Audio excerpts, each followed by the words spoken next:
En especial al presidente Santos y a los líderes de la FARC, pero también a todos los países garantes de este proceso. Este es un paso trascendental para todos y a los líderes de la FARC, pero también a todos los países garantes de este proceso. Este es un paso trascendental para Colombia y nuestro hemisferio. Es una muestra de que el diálogo, cuando se orienta hacia resultados tangibles, puede brindar dividendos para todos.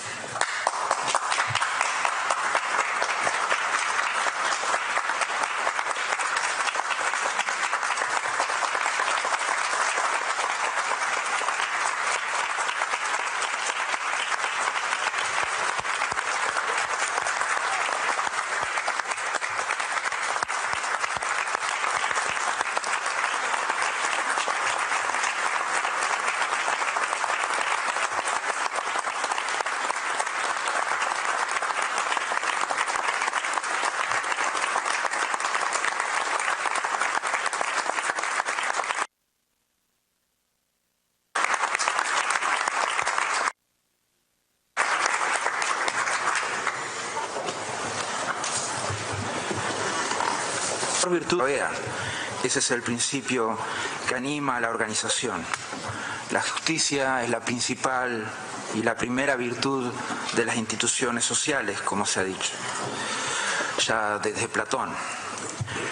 La OEA tiene que saber hoy si su Carta Democrática es un instrumento fuerte para defender los principios de la democracia o si es para los archivos de la organización.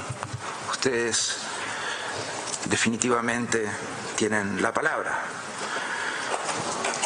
Tenemos que ser justos porque de ello dependen las reglas básicas de nuestra convivencia.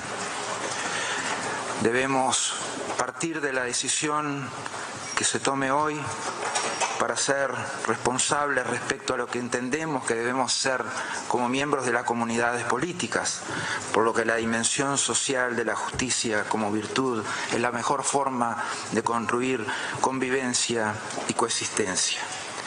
Coexistencia entre nosotros porque compartimos valores y principios de la democracia, derechos humanos, desarrollo, seguridad. Nunca podemos vaciar de contenidos esos principios. Nunca podemos dejar por el camino esos principios principistas. La indiferencia es una buena forma de lograrlo, o solamente abarcar nuestro interés es otra la forma también de ese vaciamiento de contenidos.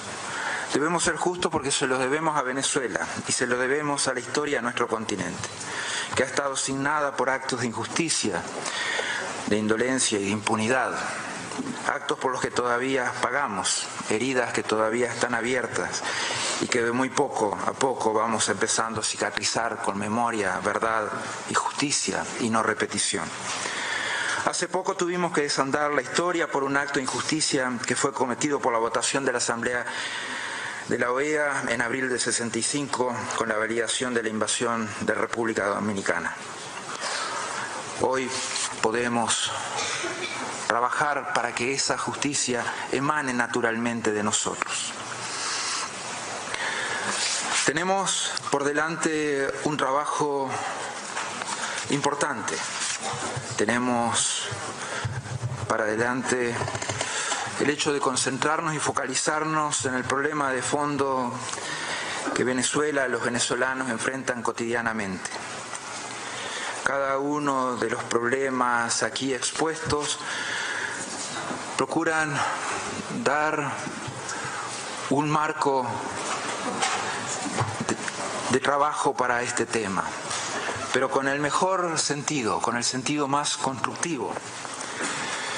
Nosotros hemos señalado, está escrito en la página 125 de nuestro informe, nos expresamos también de manera clara contra cualquier posibilidad de golpe de Estado en Venezuela, contra un gobierno legítimo, una intervención armada como las que ha denunciado la canciller. Hemos sido muy claros al respecto y reafirmamos esos principios de una manera drástica y de una manera contundente. Ustedes hoy decidirán, estarán en nosotros elegir el camino sobre la situación de los presos políticos en Venezuela, decidir si el pueblo de Venezuela puede recibir asistencia humanitaria a través de un canal internacional. Si le damos la posibilidad al pueblo de Venezuela de elegir su destino, se lo negamos. Si permitimos que los obstáculos administrativos imprevistos prevalezcan sobre la voluntad de la gente. Todo esto es responsabilidad nuestra. Conforme al artículo 20 de la Carta Democrática Interamericana, en pleno cumplimiento del derecho internacional y de las disposiciones de esta organización, en mi calidad de secretario general, solicito al Consejo Permanente que realice una apreciación colectiva de la situación en Venezuela y adopte las decisiones que estime conveniente. En este sentido, me permito presentarles las razones por las cuales estimo que existe una alteración del orden constitucional en ese país. Una buena parte de la información que presentaré ya con anterioridad incluí en mi carta al presidente del Consejo Permanente el 30 de mayo. Hoy presentaré un informe actualizado, dado el rápido deterioro de situaciones en Venezuela. La defensa de la democracia es uno de los principales mandatos de la OEA y la base fundamental de las relaciones internacionales en las Américas. Estos principios están claramente plasmados en la Carta de la Organización de los Estados Americanos, en la Convención Americana sobre Derechos Humanos, en la resolución de la Asamblea General 1080 Democracia Representativa y en la Carta Democrática Interamericana, que es la verdadera Constitución de las Américas. Estos no son documentos que nos hayan sido impuestos. Como Estados miembros hemos elegido firmarlos, unirnos al consenso sobre los principios que definen quiénes somos, en qué creemos y cómo interactuamos con nosotros. Las libertades fundamentales, los derechos humanos y la democracia no existen solo cuando es conveniente. Si estamos comprometidos con la protección de los principios y la práctica de la democracia en el continente, debemos también estar dispuestos a actuar. Nuestra obligación es señalar los problemas donde quiera que estén, en particular cuando además existe una situación difícil. Los temas que vamos a debatir hoy día están claramente delineados en la Carta Democrática Interamericana. Es conforme a estas normas que consideramos que se ha alterado el orden constitucional en Venezuela. En el artículo 3 de la Carta se enumeran los elementos esenciales de la democracia: el respeto a los derechos humanos y libertades fundamentales, el acceso al poder y su ejercicio con sujeción al Estado de Derecho, la celebración de elecciones periódicas, libres, justas, basadas en el sufragio universal y secreto, el régimen plural de partidos y organizaciones políticas y la separación e independencia de los poderes públicos. En el artículo 4 se delinean los componentes esenciales para el ejercicio de la democracia: la transparencia en las actividades gubernamentales, la probidad, la responsabilidad de los gobiernos en la gestión pública, el respeto por los derechos sociales y la libertad de expresión y de prensa. En mi informe del 30 de mayo se exponen claramente los argumentos al respecto y cómo esta situación afecta el orden constitucional en Venezuela. Les pido que consideren vidas, salud, seguridad del pueblo venezolano a la luz de estos compromisos. El Consejo Permanente debería también tomar medidas para atender a la crisis humanitaria sin precedentes e innecesaria que sufre Venezuela. El Consejo debería expresarse claramente sobre los presos políticos y los informes persistentes de tortura. El Consejo debería apoyar la voluntad del pueblo venezolano en su llamado a un revocatorio. Es conforme a estos principios que debemos actuar o no. Como decía Desmond Tutu, si eres neutral en situaciones de injusticia, has elegido el lado del opresor. La democracia es el gobierno del pueblo. Aquellos que han elegido representar al pueblo lo hacen para encauzar la voz de los ciudadanos en los procesos decisorios del Estado. El gobierno lo hace a través de la legitimidad que le han conferido el pueblo, los ciudadanos. Es un ejercicio público, una vocación de servicio para el bien común. No es un negocio en donde las personas buscan el beneficio o el poder. La ética política nos conmina a ser coherentes con nuestras palabras y nuestras acciones. Mucha la tensión entre la ética y la política como para ensalzar a los líderes sin abusar del poder que se les confiere. Cuando los gobiernos y los políticos no cumplen con estas normas, vemos que los ciudadanos se frustran con sus líderes políticos. Al perder la confianza en sus representantes electos, los ciudadanos buscarán que sus voces sean escuchadas. Lo que hemos atestiguado es que no podemos ser solamente testigos de la pérdida del propósito moral y ético de la política. Todo gobierno debe defender el bien mayor, el bien colectivo. Eso es válido para Venezuela. Venezuela tiene una de las más grandes reservas de petróleo del planeta, así como vastas tierras fértiles y una gran cantidad de recursos minerales. El que debería ser uno de los países más ricos de la región se encuentra más bien enfrentando niveles de pobreza sin precedentes, una severa crisis humanitaria y uno de los más altos índices de delincuencia en el mundo. El enfrentamiento entre las ramas de gobierno ha ocasionado el fracaso del sistema político y una ruptura del mismo, lo que a su vez ha agravado las condiciones económicas, sociales y humanitarias del país. La inflación ha llegado a 720%. El Producto Bruto Interno, de acuerdo a los pronósticos, disminuirá un 8% más en el 2016. La deuda externa ha alcanzado los 130.000 millones de dólares, es decir, el equivalente de casi 6 años de exportaciones de petróleo. Venezuela ocupa el 9º lugar mundial con la peor tasa de desempleo. El 73% de los hogares y el 76% de los venezolanos vivieron en la pobreza en el 2015. Después de lo que fue el 12º aumento desde que el gobierno fue electo en 2013, el salario mínimo equivale, de acuerdo a la tasa oficial, a $24. La falla, esto es menos de $1 por día. La falla sistemática, y de acuerdo a la tasa oficial, la falla sistemática del tipo de cambio controlado nos dice que esto ha ocasionado que la moneda haya perdido el 99% de su valor desde 2003. Las empresas internacionales han cerrado sus puertas cuando nadie puede pagar. La población enfrenta una escasez de alimentos y medicamentos sin precedentes en todo el país. Esta crisis está alcanzando un punto crucial. Estos problemas no los causan fuerzas externas. La situación que enfrenta Venezuela hoy día es el resultado de las acciones que ha emprendido y sigue emprendiendo desde el poder. Venezuela podría y debería ser uno de los países más prósperos e influyentes en la región. Pero es un estado plagado de corrupción, pobreza y violencia, y la población sufre las consecuencias. Es mucho más redituable para los negocios vender dólares subsidiados en el mercado negro que reabastecer los anaqueles de las tiendas. Esto lo paga el pueblo.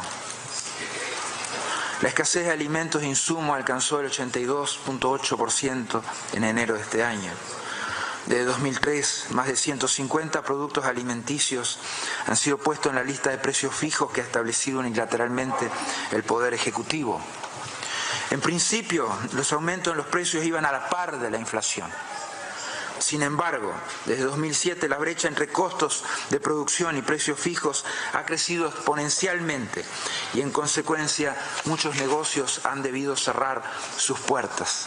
A fin de responder a esta escasez creada, el Estado ha intervenido cada vez más en la producción de alimentos a través de la expropiación o nacionalización de productores de café, de ingenios azucareros, de productores de arroz y pasta, de Agrioslena, la principal compañía distribuidora de semillas, de Lácteo Los Andes, el principal productor de lácteos, de más de 10.000 hectáreas de ranchos ganaderos y lecheros, de por lo menos 5 productores de harinas de maíz, de fabricantes de aceites, de la empresa Polar, la principal cadena de supermercados de Venezuela. Esta escasez también ha dado lugar a una economía de mercado informal o negro de productos regulados. Eso definitivamente es una responsabilidad directa. Las comunidades más pobres fuera de la capital son las más afectadas. El 87% de los venezolanos declara que no tiene el suficiente dinero para comprar los alimentos que necesitan. Se requerirían 16 salarios mínimos para alimentar debidamente una familia. Un cuarto de la población vive con menos de 2 comidas al día. La desnutrición afecta a los más vulnerables y las tasas de mortalidad infantil están aumentando a la par que los problemas de crecimiento entre los niños. La falta de agua y electricidad se ha tornado común. La única presa hidroeléctrica del país ha alcanzado niveles críticos, pues el agua apenas llega a 5 pies arriba del nivel en que las turbinas simples y sencillamente dejarían de funcionar. Ante esa falta de energía, las oficinas de gobierno e instituciones públicas solo abren 3 días a la semana. La falta de insumos básicos y sustancias químicas como el cloro para el tratamiento de agua ha dado lugar a un aumento de las enfermedades que se pueden transmitir bacteriológicas, virus, por el agua. El sistema de salud en Venezuela enfrenta serios problemas respecto a equipos, doctores, medicinas. Los servicios médicos se encuentran debilitados por el deterioro en la infraestructura, la falta de mantenimiento y actualización de los recursos y equipo técnico, lo que agrava todavía más la escasez de medicinas e insumos. Los pacientes que requieren tratamiento deben aportar todo, desde papel higiénico, jeringas, medicinas hasta frazadas. Cuando se les acaban estos insumos, se interrumpe su tratamiento. La inestabilidad ha dado lugar a la emigración en masa de profesionales de la salud. Incluso ha cerrado la mayoría de los hospitales cuyo personal era de origen cubano. En enero de 2016, la Cámara de Industria Farmacéutica reconoció una deuda de $6.000 millones con proveedores internacionales. Las farmacias solo pueden surtir 7 de cada 100 medicamentos solicitados. El 27 de enero de 2016, la Asamblea Nacional de Venezuela declaró una emergencia nacional en el sistema de salud. El 5 de abril de 2016, la Asamblea Nacional promulgó una ley para atender la crisis humanitaria en salud. Con esta legislación se permitiría al gobierno venezolano buscar asistencia internacional para responder a la crisis de salud. El 9 de junio, la Corte Suprema la declaró inconstitucional. La situación ha pasado de ser desesperada. La violencia ha estado aumentando en las últimas semanas a medida que la escasez se hace intolerable. Se han reportado más de 250 casos de saqueo en este año en todo el país. Los transportes de alimentos, bebidas, fueron el blanco en el 81% de los casos de saqueo en sus rutas de distribución. El 19% restante ocurrió en centros comerciales y almacenes. Los embarques de alimentos ahora van acompañados de guardias armados, leales al Ejecutivo, protegiendo así las limitadas raciones de ciudadanos hambrientos. Martes pasado, mientras nos encontrábamos reunidos en la Asamblea General en República Dominicana, en Cumaná, más de 100 tiendas fueron saqueadas y destruidas y se reportaron por lo menos 3 muertes. En el estado de Trujillo las manifestaciones ocurren todos los días, pues la gente protesta por falta de servicios básicos del gobierno. Esto incluye la trágica muerte de una niña de 4 años en un tiroteo fuera de un mercado en Guatire. Son estas pérdidas irreparables del aumento de la violencia como consecuencia del desabastecimiento. La falta completa de confianza en el aparato de seguridad estatal sirve de incentivo para que las comunidades tomen la justicia en sus manos. La Fiscalía ha abierto investigación en torno a 74 asesinatos presuntamente cometidos por tales grupos en los primeros 4 meses del año. Los índices de violencia y delincuencia han alcanzado niveles históricos. Las estadísticas oficiales del gobierno, que no son publicadas con regularidad, indican que en 2015 ocurrieron 58.1 homicidios por cada 100.000 personas. La sociedad civil cuenta 90 homicidios por cada 100.000 personas. En 2015 el número de muertes violentas fue superior en Venezuela que el registrado en Afganistán. De acuerdo a cifras internacionales, es el segundo país más violento del mundo. El 66.7% de la población se siente muy insegura o en cierta forma insegura. La escala de la victimización también ha aumentado drásticamente. En 2013, el 54.2% de la población decía que ellos ni ningún familiar habían sido víctimas de un delito. En 2015 esa cifra bajó a 10.6%. La penalización del Estado también es motivo de preocupación creciente. 3 de cada 4 venezolanos dijeron en una encuesta nacional que no creían que la policía podía protegerlos. 3 de cada 4. La policía, la Guardia Nacional, los jueces, los fiscales y el personal carcelario están involucrados de manera tácita o expresa en temas de delincuencia organizada, incluso secuestros, asesinatos, robos o narcotráfico. Las fuerzas paramilitares han sido acusadas de ejecuciones sumarias. No hay datos oficiales sobre las personas que mueren a manos de las fuerzas de seguridad.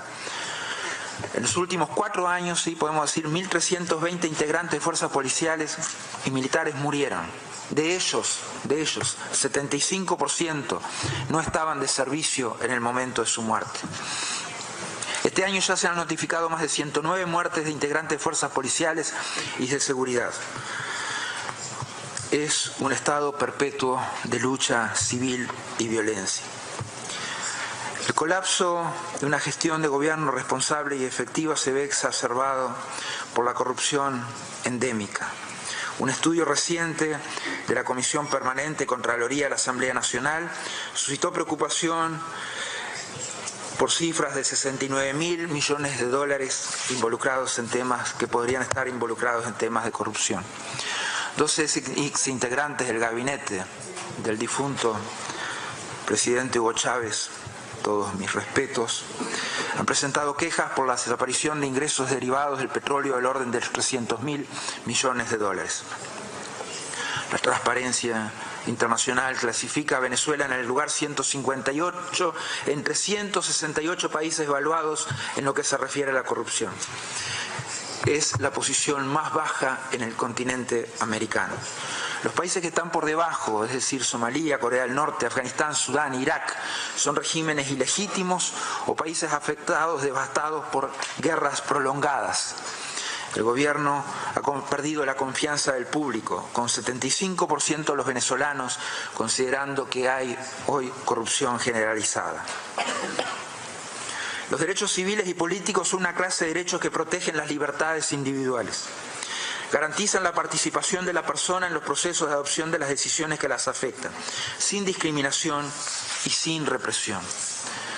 El gobierno venezolano ha creado un esquema que incluye la persecución en contra de quienes expresan opiniones contrarias.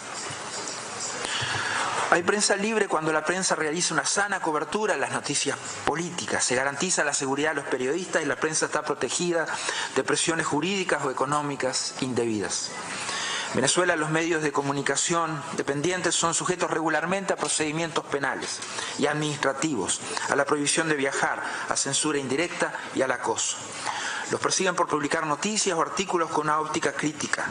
Disposiciones poco precisas relacionadas con la incitación al odio, la intolerancia o la incitación a la violencia, que se ha usado de manera discrecional para iniciar procedimientos administrativos contra medios de comunicación que cuestionan o impugnan acciones de gobierno, lo cual crea un ambiente de autocensura. Las licencias de difusión están controladas por un medio de proceso opaco y discrecional, al que nos podemos referir, y con frecuencia se las suspende o no se las renueva. Se controla el acceso al papel periódico. Se acusa a empresarios supuestamente vinculados al gobierno de comprar medios de comunicación, dándole cobertura periodística, un tono favorable al gobierno. En 2013, cuando el presidente Nicolás Maduro asumió el cargo según el Foro Penal venezolano, había 11 presos políticos. Entre enero de 2014 y 31 de mayo se denunciaron al Foro 4.253 detenciones, arrestos, encarcelamientos. Todos ellos vinculados a diversas protestas críticas contra el gobierno. Actualmente hay 1.986 personas a quienes se les aplican medidas restrictivas. Otras 94 están en la cárcel. Son Leopoldo López, Ledesma, los que están en la tumba. También son las personas utilizadas para hacer propaganda. Es el caso de Mani, un hombre de 54 años con 2 hijos, que era director de la cadena de supermercados Día a Día. Este domingo pasado, Francisco Márquez Lara y Gabriel San Miguel fueron detenidos arbitrariamente por la Guardia Nacional mientras viajaban al Estado de Portuguesa para apoyar el proceso de referendo revocatorio. Han sido interrogados extensivamente por la policía y por el Servicio de Inteligencia sin la presencia de sus abogados. El Grupo de Trabajo de las Naciones Unidas sobre Detención Arbitraria ha encontrado más de 300 casos de detención arbitraria en Venezuela. Desde 2014 se han denunciado al Foro Penal venezolano 145 casos de castigo cruel e inhumano, incluida la tortura.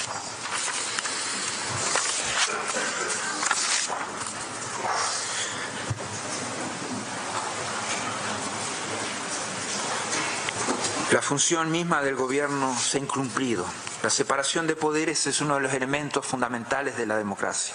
Los poderes legislativo, ejecutivo y judicial tienen cada uno en su propio conjunto responsabilidades y atribuciones para prevenir la concentración del poder y disponer de mecanismos de control y equilibrio. En Venezuela hemos sido testigos de un esfuerzo constante por parte de los poderes ejecutivo y judicial para desconocer e invalidar el funcionamiento normal de la Asamblea Nacional. El Ejecutivo rápidamente ha empleado intervenciones inconstitucionales en contra de esta legislatura, con la connivencia de la Sala Constitucional del Tribunal Supremo de Justicia. Después de los comicios del 6 de diciembre y antes de la instalación del periodo de sesiones de la nueva legislatura, 13 de los 32 magistrados y 21 suplentes del Tribunal Supremo prestaron juramento mediante nombramientos partidistas. Desde el 6 de diciembre hasta la fecha, 13 titulares y 21 suplentes.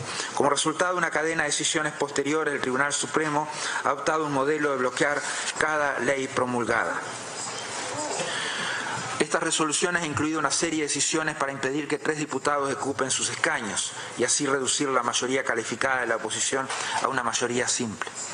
Invalidando la legislatura, el Tribunal Supremo aprobó 2 decretos ejecutivos que declararon un estado de emergencia y un estado de emergencia económica, lo que concentró el poder aún más y estableció límites arbitrarios a la autoridad de la legislatura sobre contratos públicos, altos funcionarios y el presupuesto.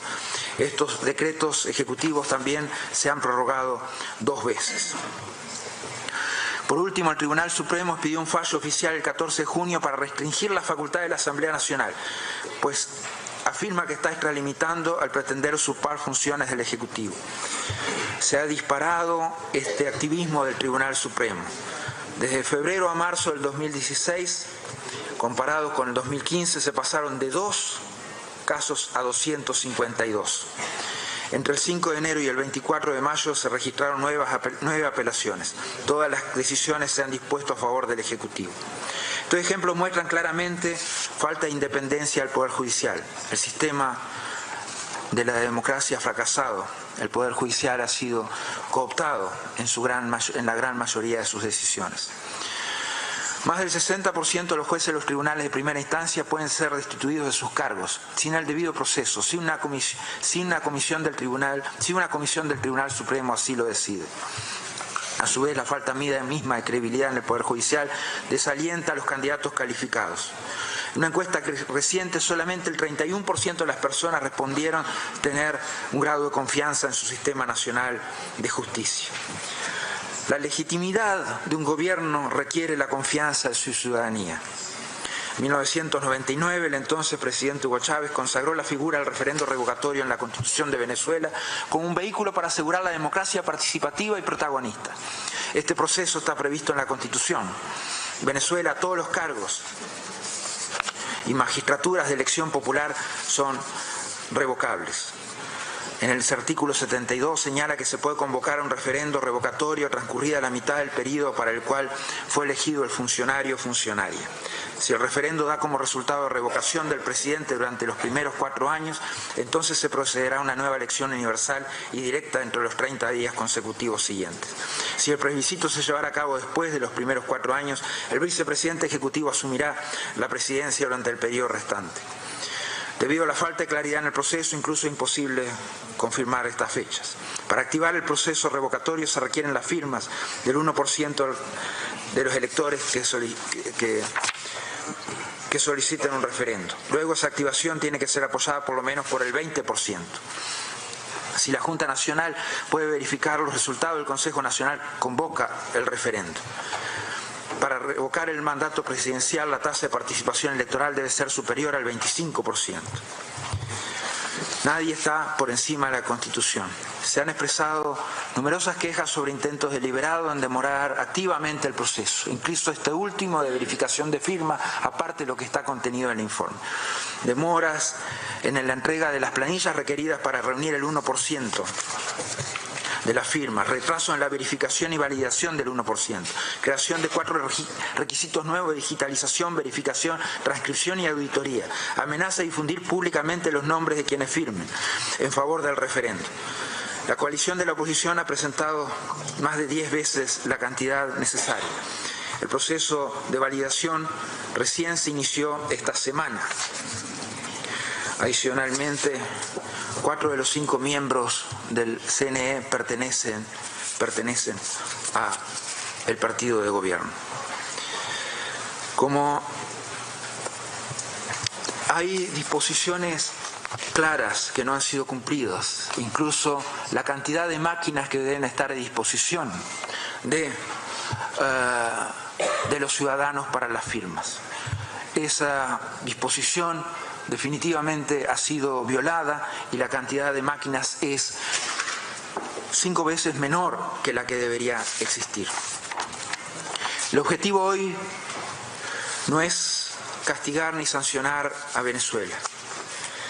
Estamos aquí para apoyar a un Estado miembro y ayudarlo a volver al camino. Así pues, hoy les solicito a ustedes, miembros del Consejo Permanente, que consideren las recomendaciones que hemos planteado. La realización del referendo revocatorio, que aún en el cumplimiento del plazo máximo después de la recolección de firmas de 90 días, darían los plazos para que se realizara este año. La liberación de los presos políticos y detenciones arbitrarias. Que los poderes ejecutivo y legislativo del gobierno venezolano hagan a un lado sus diferencias y empiecen a trabajar juntos de inmediato para responder a la crisis humanitaria. Que todos los poderes del gobierno trabajen juntos para recuperar la estabilidad y seguridad del país. Que el Poder Ejecutivo cese de inmediato sus esfuerzos para socavar a la Asamblea Nacional elegida democráticamente y que se implementen y apliquen todas las leyes que han sido aprobadas por la Asamblea Nacional. Que se nombre un nuevo Tribunal Supremo de Justicia a través de un proceso transparente acordado conjuntamente por los poderes ejecutivo y legislativo. Que se establezca un ente independiente para combatir la corrupción, que puede estar compuesto por expertos internacionales, facultado para hacer frente a esta situación en Venezuela. Por último, ofrecemos apoyo técnico a la Comisión de la Verdad y se asegure la representación del Alto Comisionado de las Naciones Unidas para los Derechos Humanos. La democracia requiere diálogo. Para que este diálogo sea eficaz debe ir acompañado de acciones. La democracia no tiene nacionalidad. La democracia es más que una elección, es libertad. Libertad de expresión, de asociación, de reunión. Es una ciudadanía empoderada, una judicatura independiente. Una estructura de seguridad que tenga la confianza de la gente, del pueblo y que le rinda cuentas. Es el ejercicio legítimo del poder dentro del Estado de Derecho. Los gobiernos democráticos tienen una responsabilidad hacia sus ciudadanos. El ofrecimiento que se realizara de un grupo de amigos lo estimamos sumamente pertinente y consideramos que es un extraordinario primer paso para acercar a la OEA a las soluciones que demanda la comunidad internacional. Agradezco especialmente la atención de todos ustedes en el día de hoy. Gracias, señor presidente. He hecho esto lo más breve y compacto posible, atendiendo a su solicitud. Obviamente que ha quedado muchísima más información para poner a disposición de los países. Gracias, señor presidente.